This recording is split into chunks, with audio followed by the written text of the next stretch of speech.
Hi everyone, and welcome to my little chat with Amber Chazukow. Have I spelled that? Have I said that right?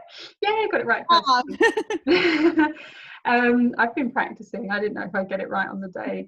But I'm very grateful that she's come along to talk to us about sensitive parenting, especially whilst we're in quarantine. So we've got a lot of parents out there who are trapped inside their homes. Maybe you have a garden, maybe there's different levels of being able to get out, but as parents we're going to be facing certain challenges, and as sensitive parents especially.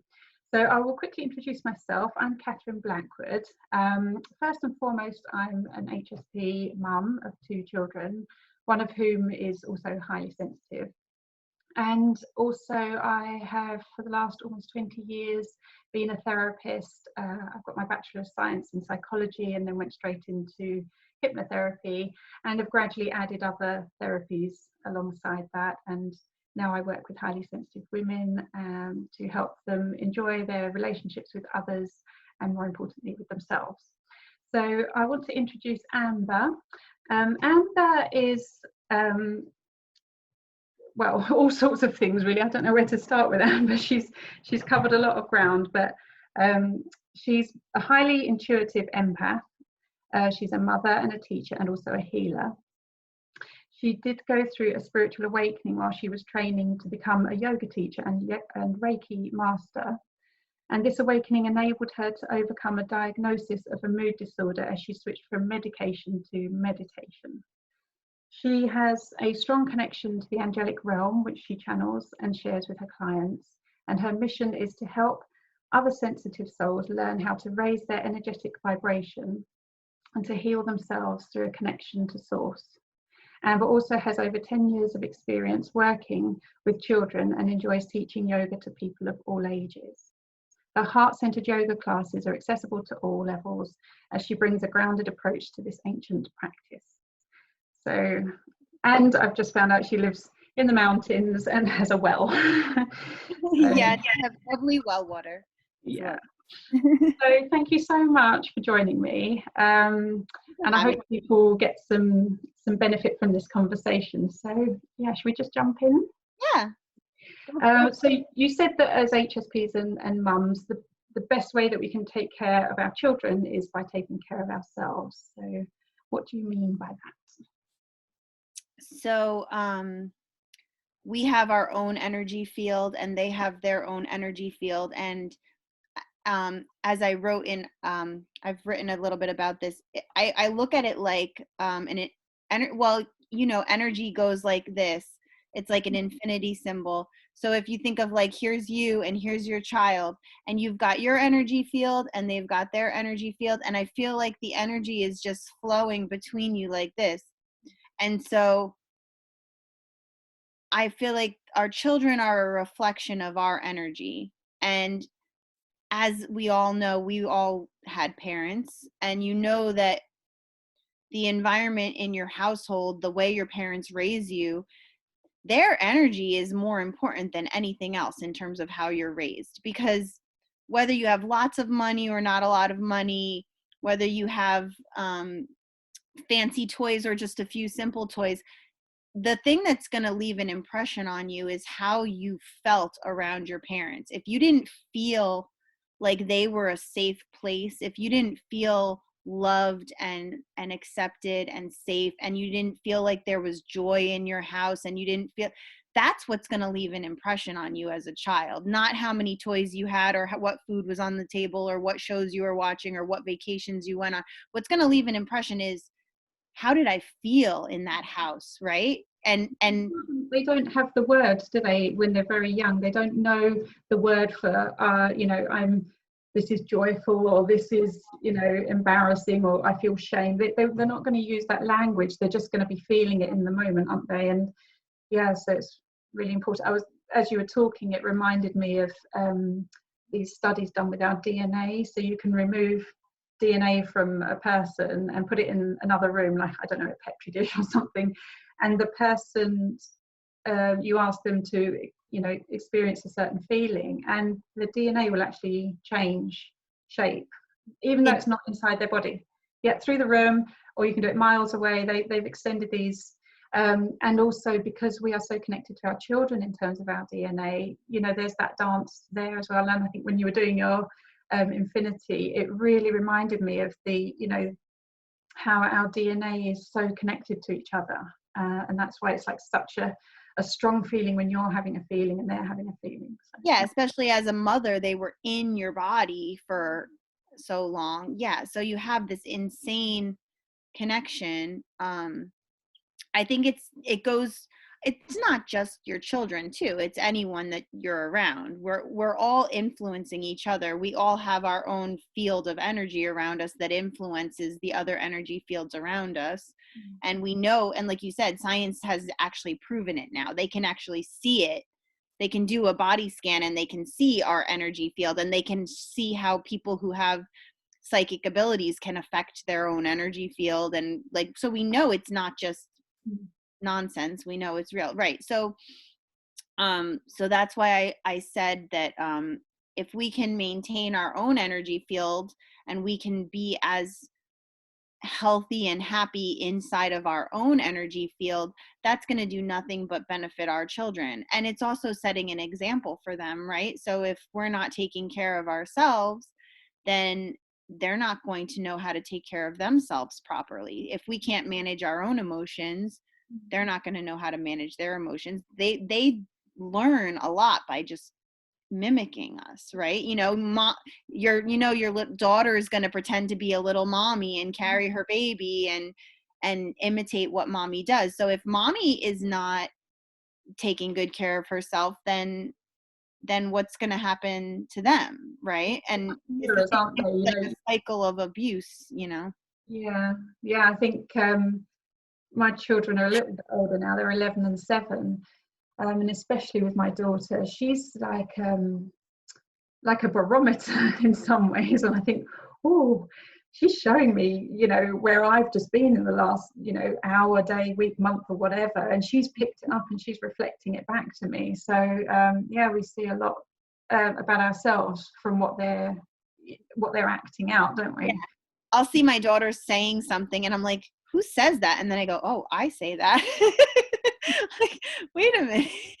And that's, you know, when I was a child all those years ago, there was very much this kind of do as I say, not as I do.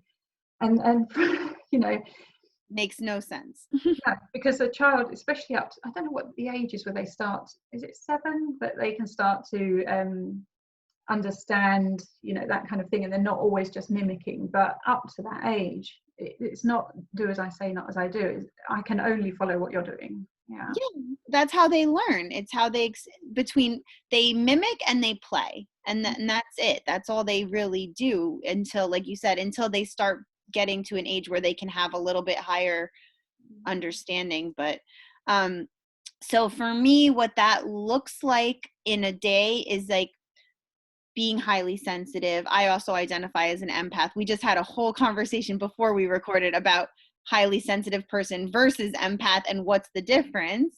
So some of you might identify as one or the other or both. I kind of identify as both. I knew the word highly sensitive, I think, before empath because I had a book about it a long time ago. But now when I look back at the old books about highly sensitive people, I feel like there's already, like, we already know more now than we did when they first came out with the term, right? When did they first come up with that term? Like in the 80s or? Yeah, and I think even Elaine Aron, who wrote the original book, she said that's the one I have. Yeah. She said that's all I knew to call it. She was in, I think she was in a therapy session, and the therapist said, well, of course you're highly sensitive, and that was like coined the phrase then, but she regrets that now because she says actually it's more like sensory processing sensitivity. You know, like you're processing what your senses are telling you, and you're sensitive to that. And it's not just you're highly sensitive because, you know, you're easily upset or easily offended. There's a lot more going on. You know, the processing side of things is, you know, and then you were talking earlier about the empath side and your feelings and other people's feelings. Yeah. So for me as an empath, I consider myself an empath. I consider us empaths if you can feel what other people are feeling, they say you're an empath. And I didn't realize that that was what was going on. And that's why I say I went from medication to meditation, because it's like, when I was a little girl, we figured out that I was highly sensitive, but I was diagnosed as having like a mood disorder because my moods were changing so much. I would have these highs and lows throughout the day that would just be so drastic. But, and I thought there was something wrong with me. And I think a lot of us who are highly sensitive, we feel just different. We just feel like we're just not like the people who aren't because most people aren't. So then when you are, you feel like, what is wrong with me? How come I feel all these things so intensely that other people are not experiencing? Am I broken? Am I crazy? So for a long time, I thought I was really broken. I thought there was something wrong with me. I had this label over my head, and they kept giving me medicine to try to, antidepressants or anxiety medication or mood stabilizers to try to like level me out. But then finally, when I had this spiritual awakening and I realized, wait a minute, it's not that I'm broken, it's that I'm kind of gifted, really. I have this ability to feel things that other people don't feel. I'm connected to, not only can I like sense other people's feelings, but I can sense changes in the planets. I can sense changes in the moon. I can sense collective changes that are happening around me. I can feel all these things happening. But it took a level of development of my own ability to shift my consciousness and control my thought processes and become aware of my emotions and distinguish between what's my emotion and what's something else that I'm feeling.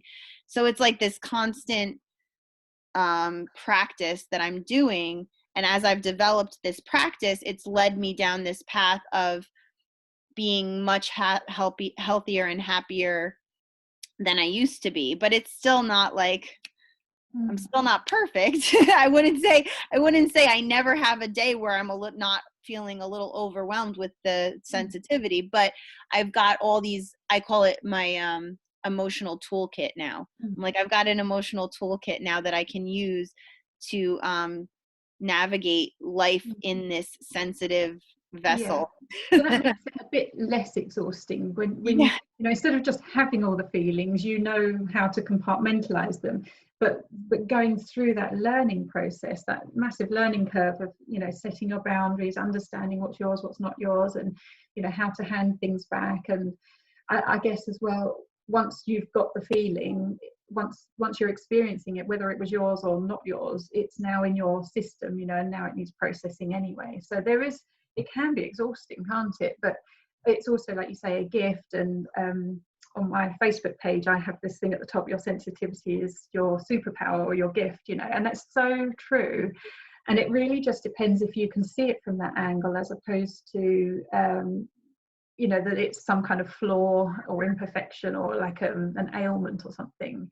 And I'm fortunate that when I discovered that I actually was highly sensitive, that I landed in a very gentle place that was ready to celebrate the gift in that. So I just think, you know, different people will arrive there from different angles, but we have a responsibility, and not everyone's going to understand us.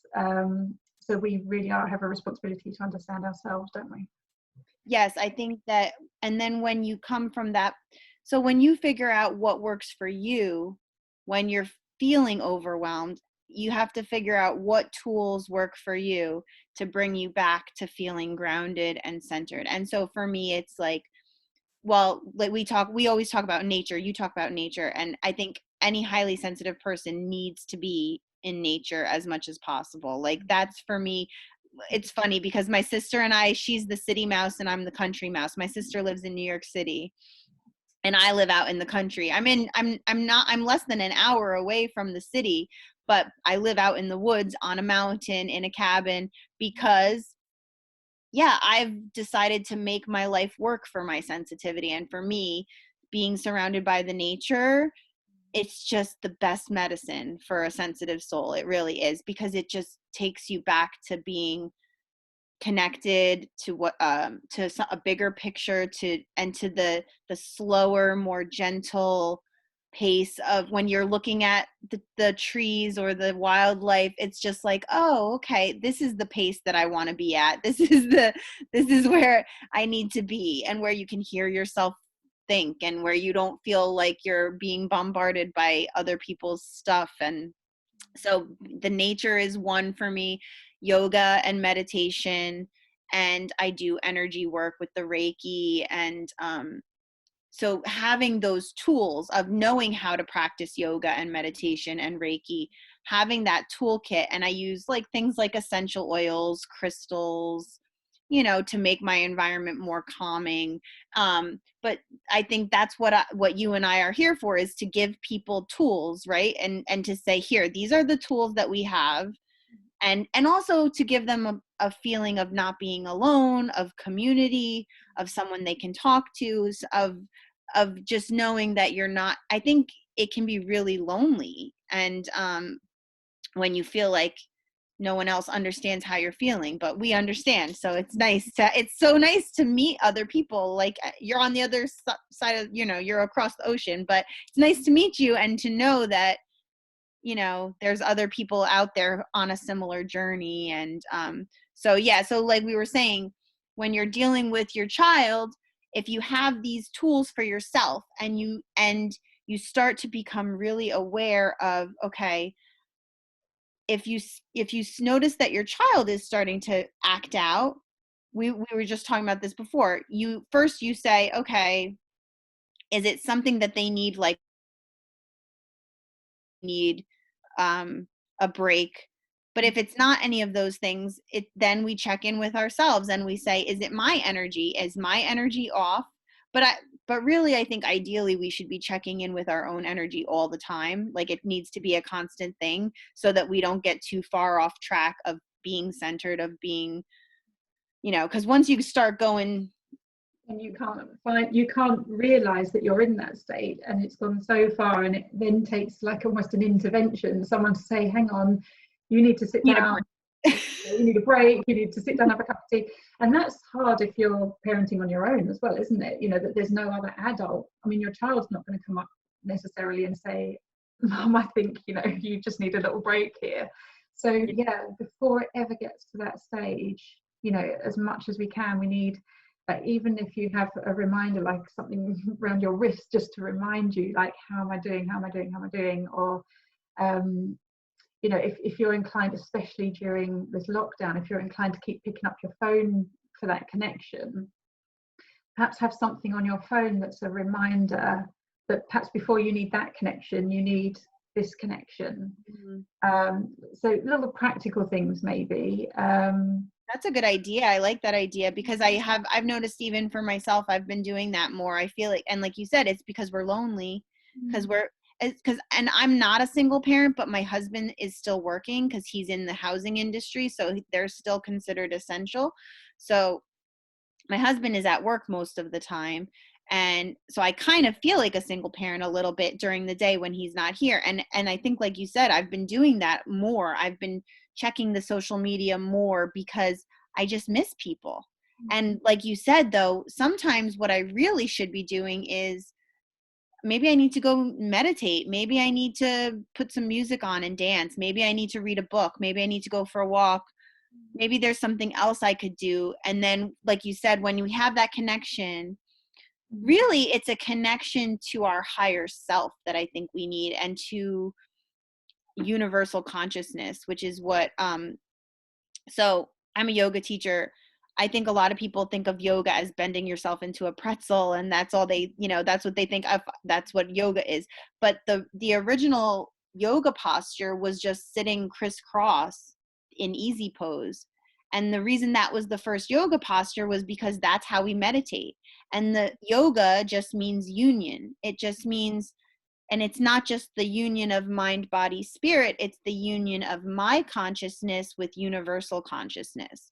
And that's what we're trying to get to when we practice yoga. It's not just for our bodies. It's so that we can realize that our bodies are just a temporary vessel, and that our soul and our spirit is one with all the others, you know, all the energy in the universe, that we're all connected, that you're not really, that this life in this shell is just like a temporary thing. It's not the real you. The real you is infinite, and is love, and is light, and is, you know, but we get so distracted by all the other stuff, that when we lose that connection, that's when we feel alone, we feel fearful, we feel scared, we feel not enough, we feel all the negative feelings, which aren't really negative, which we were gonna talk about that too.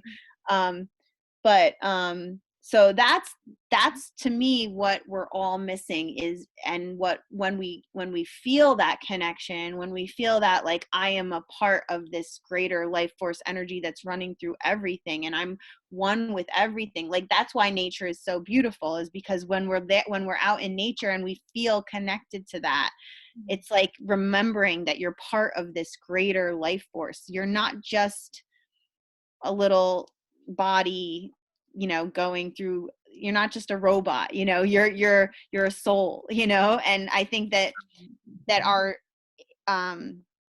modern lifestyle can take us away from that sometimes. And so that's why it's really exciting, though, that so many of us now are starting to talk about this and bringing it out into the open, and being like, you know. If you don't have a yoga practice yourself or a meditation practice yourself, there are still things that you can do that you can bring yourself back into your body, which is, you know, where we're meant to be in order for this to take place. We chose to come here and have a body, didn't we? So we're on the earth and we want to be around nature.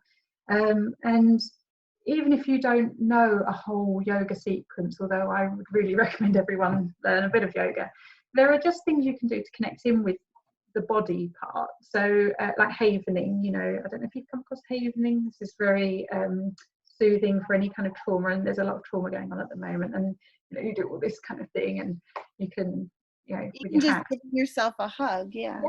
Anything where, you know, or if you think, well, I've got a little bit of back pain or my shoulders, you know, and there might not be someone else there to rub your shoulders, but you can do some of those moves, can't you? And you don't know it's yoga, like we do this one in yoga, but if you're listening to the aches and pains, and then you're listening for the feeling, that, like we were saying, the feeling can come along, it's an indicator. It doesn't need to stay there for any length of time. It's done its job once you've heard it. Of course, the problem is we don't tune in and hear it, so it has to hang around in the background until we're ready to notice it. Yeah. And then the thoughts, you know, we might develop a thought from having that feeling or having that body sensation, and just knowing that the thoughts aren't necessarily facts, but that, again, we can observe them, and that's the meditation, isn't it? You know, you just observe the thought, it doesn't have to mean anything, and then you just come back to peace. Yeah, well, there's the energy body and the physical body are connected. So like you said, the energy through taking care of our physical body, a lot of times we're also tapping into the energy body and to whatever, like, we have the chakras.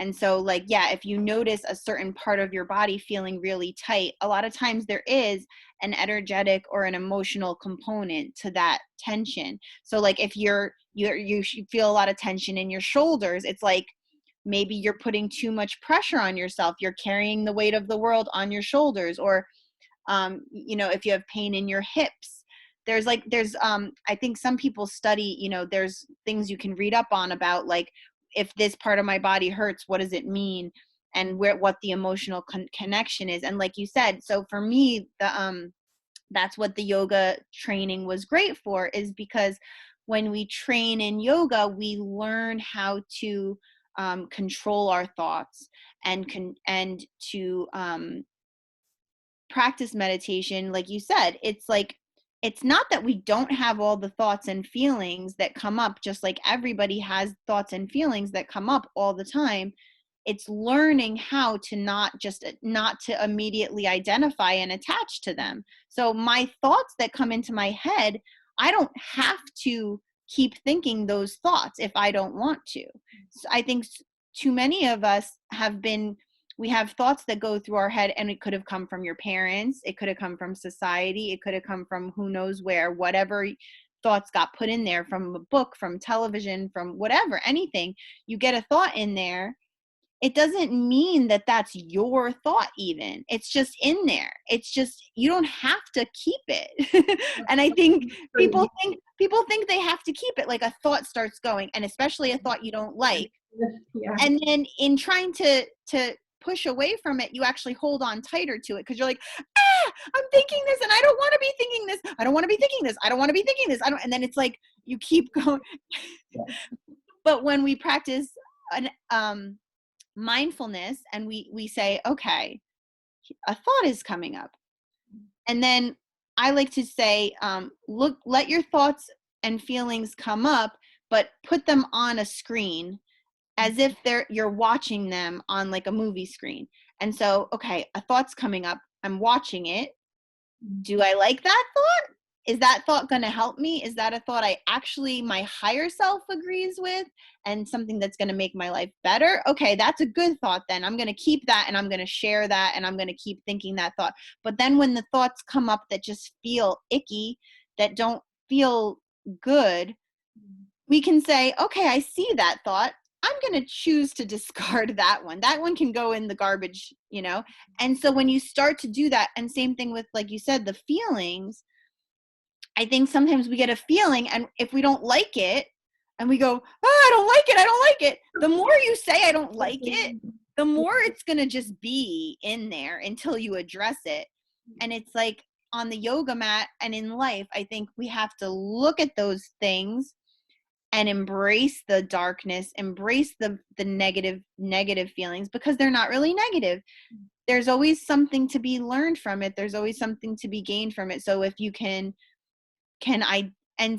like be loving to yourself about it too. If you're experiencing something that's really painful, maybe you need a little time to process that feeling, and it's okay if you can't process it in a second. You might need to do some exercises. You might need to talk to a therapist. You might need to go to a yoga class. You might need to journal about it, or, cry about it, or you need to get it out of your system. But then you probably know more about this than I do, but bringing the subconscious to light and pulling it out and letting it out and letting it come out, then we can release it. And then we can feel lighter and feel more of the feelings we want to feel once we let it out, experience it. And then sometimes we need to identify the source of it so that we can heal whatever the source of it is. Because a lot of times I think there's like a deeper, something might seem like it's one thing, and then it's actually something a lot deeper that needs healing. But once we can heal that part of ourselves, we can make space for such and I call it like peeling off an onion, because like I think of us all as being like onions, how we have so many layers. Because I know for myself, I'm almost 40 now, and I feel like in the 40 years I'm like, oh, I got rid of that issue. Oh wait, there's another one. Oh, I'm waiting. Yeah. It's like you keep uncovering, like, oh, here's something I want to get rid of. Oh wait, here's something I want to get rid of. Here's something. And then when you get to the core, it's like, oh, there's my true self in there after I peeled off all of this like stuff. I'm liking it too. I haven't talked about this for ages, but I used to talk about this a lot with clients, that we start off as this beautiful kind of diamond, not to glorify diamonds. I got in trouble once for doing that, but they are beautiful. A gem. Yeah. A gem. I just don't appreciate the way they're mined, let's say that. But Yes. But in its natural state, you have this beautiful diamond, and then it kind of rolls in the mud a little bit, and it gets caked in mud, and then a bit more, and that's seen as, oh, that's that's not very pretty and nice, is it? And then we tend to go and find the nearest bit of sort of varnish, maybe, or glitter, to try and bring back that shine. Glitter on top of the mud. On top of, and then all that does is make it like rock hard, so you can't wash the mud off. Not that there was anything wrong with the mud, but once you've sealed it in, it's very hard then to get under chip away at those layers. and to trust that what you're going to find at the core is not something that's rotten. It's your natural beauty, you know. And I think a lot of people think that if they dig too deeply, they're just going to find something really bad in the dark shadows. But you know, that's where our power has been, you know, it's hidden in the shadows. So I'm always talking about shadows. So yeah, I could go on about the shadow work's important. And what you said also reminds me of something I always say, that babies are miracles, right? Everyone says a baby is a miracle. We were all babies. Yeah, we're all one of those. All miracles. Why did I become less of a miracle just because I lived longer? If a baby's a miracle, aren't we all miracles? We're, you know, and people forget that. Yeah. You just reminded me, there was a quote in a book. I was going to mention it if it came up. I don't know if you can see, raising our children, raising ourselves. And I mean, you could open this to any page, but before we got on this call, I thought I'll just open it and see what's there for us. And it came to the loving ourselves, and it's just quickly says, to free the flow of love towards your child, you need to love and appreciate yourself. By loving yourself, you make it easy for people to love you, further increasing the stream of love in its flow towards your child. And giving can only be accomplished when someone is receiving. Therefore, receiving is an act of love. I think that's so true, and so overlooked, isn't it? You know, we're so used to giving out there and not feeling like there's anything lovable about us, and we want our children to know they're so loved for who they are unconditionally. But like you said right at the beginning, they learn from how we are, not from what we say. So I think that's a trap a lot of moms get. A lot of moms give, and then they burn out, right? And then mom loses her temper because she's given everything away. She's given all her gifts away and she hasn't reserved any for herself. And then it's like, that's not actually doing a service to your children if you are always putting their needs above your own, because eventually you're going to be depleted. And then you're going to have nothing to give anyone. And then again, you're setting that example for them. So they're going to become mothers and fathers. And what kind of mother and father do you want them to be? Do you want them to never take care of themselves? I have trouble with that. I'll admit I've struggled with that myself because of being an empath and feeling. So I already am prone to feeling other people's feelings, wanting to make everybody feel better because I feel I care so deeply. And then when you put your child on top of that, then it's like off the charts how much you care.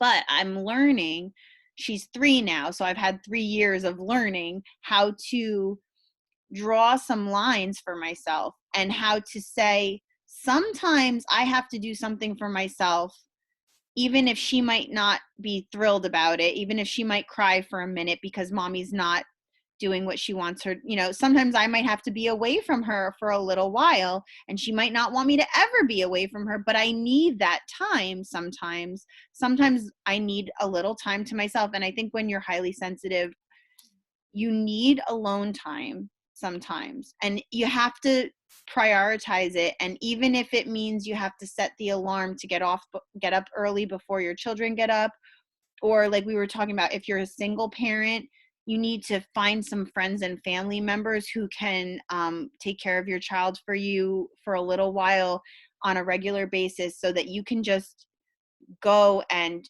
do whatever it is that fills your soul back up, that makes you feel connected to yourself again. Because if you don't take that time, you're going to burn out, and then then nobody's going to be happy.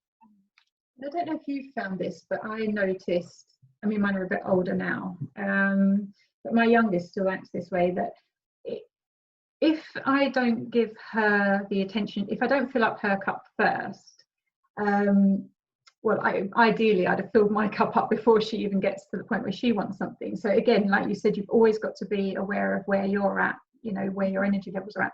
But I find that, you know, even just 20 minutes of spending good quality time with her, rather than trying to sort of get away from her or half do it, you know, while you're kind of looking at your phone and she's like, you know, yeah. If you can devote that undivided attention time to them, then they tend to do better. Don't they? Yeah. And the thing about that is, it's not that you're denying yourself, you're just saying, I can do this for 20 minutes because in 20 minutes time I'm actually going to get to have a shower all by myself, and that's going to be amazing, rather than all day long just trying to sort of just avoid the inevitable, I think, and then everybody gets very fractious, and nobody's needs are met. I totally agree with that. I've noticed that with my daughter, that if I devote certain points of the day to directly paying attention to her and really fully playing with her and fully connecting with her, and like you said, giving her my undivided attention. If I give that to her in increments throughout the day, then for the rest of the day, I can be on my phone while I'm talking to her, or be cleaning the house, or be doing my own thing. Like, already secure. As long as you keep coming back to that connection, as long as they know that that connection is there on a regular basis, and you keep checking in and you keep giving them those little pieces of, and especially if they get upset or something bothers them and they need to express it to you, if you fully put down whatever else you're doing and you pay attention to them in that moment and you connect with them, they're gonna be so much better. And then I've noticed too, like, because she's little, she wants me to play with her. She's not getting to go to school and play with her friends, so she's missing that. So I've been trying to very consciously, like you said, throughout the day, devote some time to really playing with her. And a lot of times, if I'll get her started, and like you said, maybe I spend 20 minutes playing, then I can walk away and she keeps playing. And she'll keep playing because now she's happy, and then I can go start cooking dinner or whatever I need to do. But I wanted to bring up the idea of yes and. So in improv theater, I studied English and theater in college, and in improv, they have this concept of yes and. So if you're doing an improv scene with someone, you never want to shut them down and say no. So like, it's improvised. So something comes to your mind, you bring it up, and then the other actor has to say yes. And like, I could say, oh, look at this elephant. Oh yeah, that's a really cool elephant. Oh, and look, it's got a saddle. Let's ride it. Oh, okay. But oh no, we shouldn't ride elephants. That, like, you just keep saying yes. If somebody ever says no in improv, the scene is dead. So I think with children, we need to say yes. And like, when you're playing with them, I think some people have trouble playing with kids because if the kid is in their imaginary world, and kids are great at using their imaginations, and sometimes adults get disconnected from their imaginations, right? But if you say yes, and whenever your child comes to you, they're like, hey, mommy, be a monster. You can't go, no, I'm not going to be a monster. You have to say, okay, I'm a monster. And then just keep going, and like, make it fun. And if you do that, like you said, just do it for 20 minutes. And then when that 20 minutes is over, you can go back to being an adult. But in that 20 minutes, you probably are going to actually enjoy yourself a lot more if you just say yes and to whatever they're saying, as long as it's not like dangerous. I mean, I shot myself in the foot. The one thing I really don't enjoy when it's playtime is role play, and that is perhaps a disconnect, and it is important for me to get back in touch with the inner child, and I will just say inner child work here is going to be really valuable. But I've actually spoken to my daughter and said, look, there's some things that I'm really happy to do. Colouring in, love it. Board games, card games, all of those things. But role play, I'm not great with being one of the Barbies and all this kind of thing. And the thing that made it worse for me was when I did try and do it, because I'm getting bored, because I'm a grown-up, I would come up with these slightly more, I would direct the play, so Barbie and Ken are having an argument or something that's a little bit more in the adult world, or I'll throw in a bit of sarcasm or something, and she would love it. Oh my god. But then it becomes like, I might as well be a television, she's watching me do all this. And then try saying yes to whatever she says. So try letting her next time, try letting her say whatever she says and then go, oh yes, and just try to build on what she's saying. That's what I wanted to. Yeah, that came to me the other day, that playing with a child is like improv. So that's where my theater background came in. So try that. Try just saying yes to whatever she says, and try to just keep going and see what happens next time. And maybe it'll be a little bit, instead of you just putting on a show for her. Yeah, I've had that happen too, where the kids are like, oh, Mama, do that thing again, do that thing for me, and then I just end up, adding to. So yeah, don't. And then you're like, am I getting paid for this? We should. One idea I did have was all the things that you had. I think you may have mentioned this in another conversation somewhere. But if there's things that you have to do, or you are desperate for that shower, maybe you bring them into the shower with you, or have a bath. I had a bath with my daughter. I mean, she's not keen on having a bath, but once she's in, you can't get her out. That kind of thing. So I thought, well, I need to wash. She needs to have a bath. If I invite her in, that is play. That's our playtime. And then I can leave her in the bath, and I can go and finish getting ready. Do that all the time. We've killed 2 or 3 birds with one stone there. I do that too, and you can invite them to help you do chores too. I do the same thing. My daughter loves to take a bath with me, and she brings her Barbies in the tub. And again, like you said, I'll play with her in the tub with the Barbies. We'll both get clean. When I'm done, I let her stay with the Barbies and the bubbles, and I get out and start getting dressed while she keeps playing. So she gets to play more. She already feels bonded. And then I still get to be clean and get dressed. But you can even invite them to do the chores with you. And it's actually like such a good thing to teach your children how to do this stuff anyway. They need to learn. And if you make it fun, they can enjoy it. If you're teaching them how to cook and they get to cook with you, if you're teaching them how to wash the dishes and they get to play with the soapy water, it becomes like, for little ones, it's like a nice sensory experience. Or even just putting the laundry through. Like, I have my daughter help me just push the laundry into the dryer, and she thinks that's fun. And so it's like celebrating, even if they haven't done it how you would have done it, right. So it might be that wasn't really about getting the washing up done, and you're actually going to have to do it all over again later because they missed it. But they've taken that step, haven't they? That's important. Yeah. And then also, like, doing the things you really want to do for fun and including them in that as well. Like, if you love to listen to music and dance, put some music on and dance with your kid. Or if you love to work in the garden, have your child help you in the garden and teach them about it. You don't have to only do the activities that they want to do. Do what you want to do and invite them to join in it with you. And probably they're just going to be so thrilled that you're including them, and they're going to love it. And like you said, you might have to tidy up after whatever mess they made, but it's worth it because you both are getting your needs met at the same time. And sometimes you just have to embrace the mess. And while we're in quarantine, no one can see it, so that's fine, isn't it? Except for when you're on Zoom. I've got a nice clear background, we're fine. And then once this quarantine's over, there's going to be a mad dash for everyone to tidy up and have people around it. We're just getting through it, aren't we? This is so. I can't even look to my parents' era and say, how did you handle this? Because they haven't had to handle this, and they wouldn't have handled it with the technology side of things and the juggling of these things. And so when we have ideas about or how we were raised and how we want to raise our children, and sometimes we end up copying how we were raised with our children, or we'll swing the other way. And I think over history that's what's happened. They've either gotten so far in the other direction, or they've just sort of copied what their parents gave them.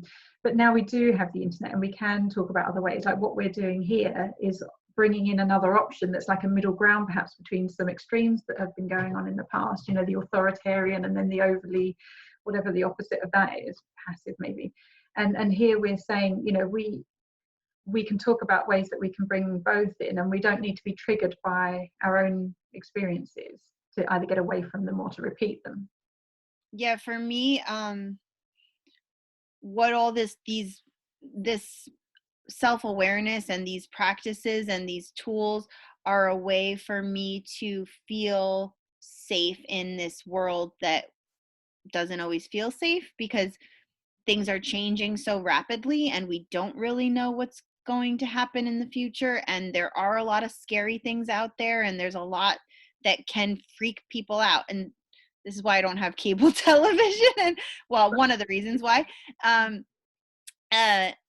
But for me, developing an awareness of myself and developing my own intuition and my own ability to do things like meditate and connect to something bigger than myself, it gives me like an internal guidance system where I feel like I have a way to move forward safely because my intuition is stronger now, and I trust myself to be able to handle whatever happens because I can check into that. I can check into my knowledge of how I'm feeling, what my intuition is telling me, what higher source is telling me.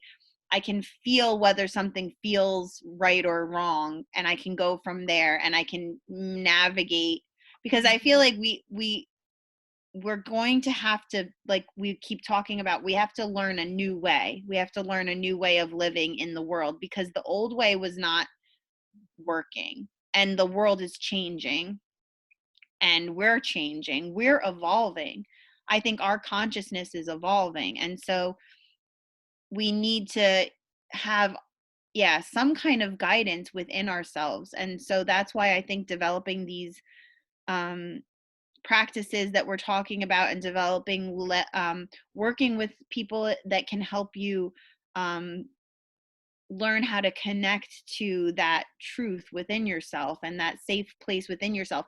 Your safe place needs to be in you. It can't be outside of yourself. It's got to be in here. And then when you can, I wrote something yesterday, I think it was yesterday, about falling in love with yourself. It's like, what if we just fell in love with ourselves? Like, what if we just loved ourselves so much that we decided we weren't going to think all these thoughts that didn't make us feel good, and we were going to actually think thoughts that made us feel happy, and that we were going to honor our own wisdom and honor ourselves as, and so if you can like develop this loving relationship with yourself, then wherever you go, you're there with you're there, you have yourself to go back to. And when I like started learning how to do that, instead of beating myself up and instead of fighting against my sensitivity or beating myself up for being so sensitive, and when I started, like you said, to develop it more, like say, well, maybe this is a beautiful gift because now I can share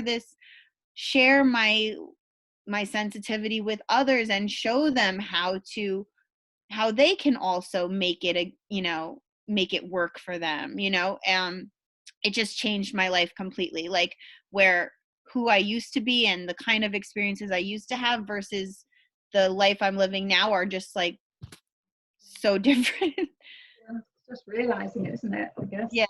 Committing to it. There was one thing before we wrap up. I don't even know how long we've been going, but when we were talking about not necessarily believing your thoughts and seeing them on the screen, it reminded me in the book The Untethered Soul. Love that book.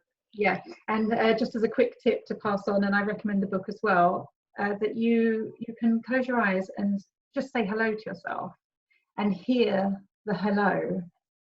You're watching it, you're observing it. So you, the observer, heard the hello. So you aren't the hello, you are the observer of hello.